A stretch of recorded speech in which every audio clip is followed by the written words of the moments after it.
मी फलटण रहिवासी मंगलताई जाधव. आत्ता सध्या नगर परिषदेची जी रणधुमाळी चालू आहे, यामध्ये मला असं वाटतं की सर्व नागरिकांना न्याय हक्कासाठी अनिकेत बाबाच योग्य आहेत. नगराध्यक्ष म्हणून आमची सर्वांची निवड अनिकेत बाबाच आहे. जे पोटा पाण्याचे प्रश्न असतील, रोजगाराचे असतील, महिला सक्षमीकरण असेल, यासाठी आमच्या सर्वांचं एकच ठराव आहे, अनिकेत बाबा यांना भरघोस मतांनी विजयी व्हावा व यासाठी आमचे कामही चालू आहे आणि प्रयत्नही चालू आहेत. ज्या अडीअडचणी असतील किंवा डेव्हलपमेंटचा जर विषय असेल, जे भुयारी गटार वगैरे आहेत, यासाठी जो निधी आला होता तो नगरपालिकेच्या अजून तिजोरीत निधी जमा आहे, यावरती कोण बोलत नाही. आणि विकासाचा विषय असेल तर कुठला विकास राहिला आहे असं मला तर वाटत नाही व इथून पुढेही खूप काही विकास कामे केली जातील.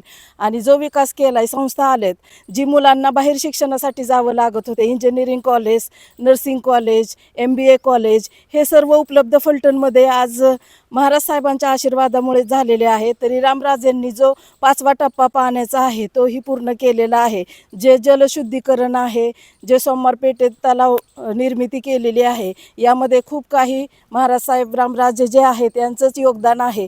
तरी मला असं वाटतं की विकासाचं बघितलं तर विकास खूप काही झालेला आहे या फलटणमध्ये.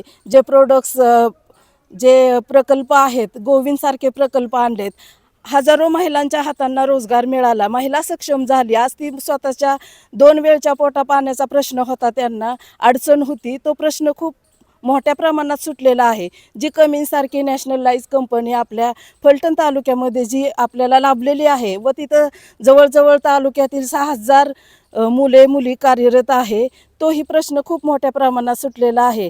तरी अजून पुढं काय बायोगॅस योजना आहेत, बाकीच्या काही योजना असतील, ती 100% महाराज साहेब आपल्या जनतेसाठी न्याय हक्कासाठी लढणार आहे. आणि सर्वात महत्त्वाचं म्हणजे ही जनतेची लढाई आहे, एकट्या त्यांची लढाई नसून ही जनतेच्या हक्का न्यायाची लढाई आहे. मला तर वाटतं सर्वांनी मिळून या इलेक्शनमध्ये खूप मोठ्या संख्येने व मोठ्या मताधिक्याने त्यांना निवडून द्यावे. एवढे बोलते आणि थांबते.